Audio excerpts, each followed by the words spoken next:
कभी कभी मुझे लगता है मेरा ब्रेन कभी चुप ही नहीं होता। मैं रूम में अकेला बैठा रहता हूं, लेकिन दिमाग के अंदर 1000 थॉट्स चल रहे होते हैं। फ्यूचर का क्या होगा? नीट क्लियर होगा या नहीं? 2 साल वेस्ट कर दिया। पेरेंट्स का ड्रीम पूरा कर पाऊंगा या नहीं? मैं लाइफ में सक्सेसफुल बन पाऊंगा या नहीं?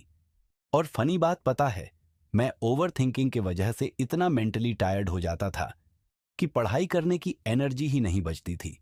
मैं नीट एस्पिरेंट हूं, और ऑनेस्टली पिछले 2 साल मेरे लाइफ के सबसे डिफिकल्ट ईयर्स रहे हैं। फर्स्ट अटेम्प्ट में सिर्फ 46 मार्क्स आए, उसके बाद ड्रॉप लिया। लेकिन family misunderstanding, mental pressure, emotional disturbance, इन सब की वजह से मैं प्रिपरेशन कंटिन्यू नहीं कर पाया, और धीरे धीरे मैं कंप्लीटली ब्रेक हो गया। मैं रात भर जगता था, नींद नहीं आती थी, बुक धोर-फोर करता था, फियर फील होता था, और सबसे डेंजरस चीज, मैं अपने फ्यूचर से डरने लगा था। लेकिन सिर्फ स्टडीज ही प्रॉब्लम नहीं थी, मेरा माइंड ऑलरेडी बहुत हैवी हो चुका था। मैं रोज न्यूज देखता था, रेप केसेस, पॉलिटिक्स, रिलीजन के नाम पे hate, power misuse, justice delay. और ऑनेस्टली ये सब चीजें मुझे अंदर से तोड़ देती थी। जब मैं देखता था किसी इनोसेंट गर्ल के साथ क्राइम होता है और पावरफुल लोग बच जाते हैं, तो मेरा ब्रेन और डिस्टर्ब हो जाता था। मैं सोचता था, अगर दुनिया में इतना इनजस्टिस है तो फिर ह्यूमैनिटी कहाँ है? और धीरे धीरे मैं हर चीज ओवरथिंक करना स्टार्ट कर दिया। मैं फ्यूचर ओवरथिंक करता था, सोसाइटी ओवरथिंक करता था, अपनी लाइफ ओवरथिंक करता था, खुद को ओवरथिंक करता था। कभी कभी मुझे लगता था मैं मेंटली वीक हो गया हूं। और सबसे पेनफुल बात पता है, मेरे पास कोई क्लोज फ्रेंड भी नहीं था जिससे मैं ओपनली बात कर सकूं। मैं बस सब कुछ अंदर कैरी करता रहता था। और फिर एक डेंजरस लूप स्टार्ट हुआ।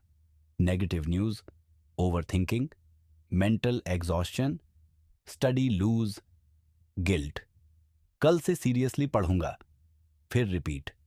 और ऑनेस्टली ओवरथिंकिंग स्लोली इंसान का कॉन्फिडेंस खा जाता है, क्योंकि ब्रेन एक्शन कम लेता है और इमेजिनरी प्रॉब्लम्स ज्यादा क्रिएट करता है। मैं पूरा दिन फ्यूचर इमेजिन करता था, लेकिन प्रेजेंट में कुछ करता ही नहीं था। लेकिन धीरे धीरे मुझे एक चीज समझ आई, अगर मैं अपने माइंड को कंट्रोल नहीं करूंगा तो मेरा माइंड मुझे कंट्रोल करेगा। फिर मैंने स्लोली कुछ प्रैक्टिकल चीजें ट्राई की, परफेक्टली नहीं, लेकिन लिटिल लिटिल। पहली चीज, मैंने नेगेटिव कंटेंट कंज्यूम करना कम किया, क्योंकि दुनिया का सारा पेन अब्सॉर्ब करने से तुम दुनिया सेव नहीं करोगे, बस खुद मेंटली डिस्ट्रॉय हो जाओगे। और ये बात मुझे बहुत लेट में समझ आई। दूसरी चीज, मैंने हर थॉट पे बिलीव करना बैंड किया, क्योंकि हमारा ब्रेन हर वक्त ट्रुथ नहीं बोलता। कभी कभी ब्रेन बस फियर क्रिएट करता है। अब जब नेगेटिव थॉट आता है, मैं बस ऑब्जर्व करता हूं। ओके, ये थॉट आया, बस। तीसरी चीज, मैंने लिखना स्टार्ट किया, जो भी फियर, स्ट्रेस, कंफ्यूजन, सब नोटबुक में लिखने लगा।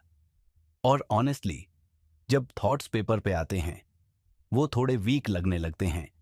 चौथी चीज, मैं रूम से बाहर निकालना स्टार्ट किया, कभी टेरेस, कभी वॉक, कभी बस स्काई देखना, क्योंकि पूरा दिन रूम में रहने से माइंड और ज्यादा डार्क हो जाता है।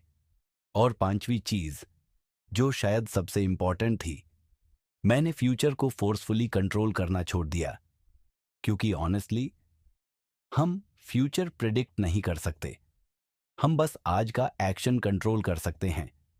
अभी भी मैं परफेक्ट नहीं हूं, अभी भी ओवर थिंकिंग होता है, कभी कभी फियर आता है, कभी लगता है लाइफ बहुत बिहाइंड चल रही है।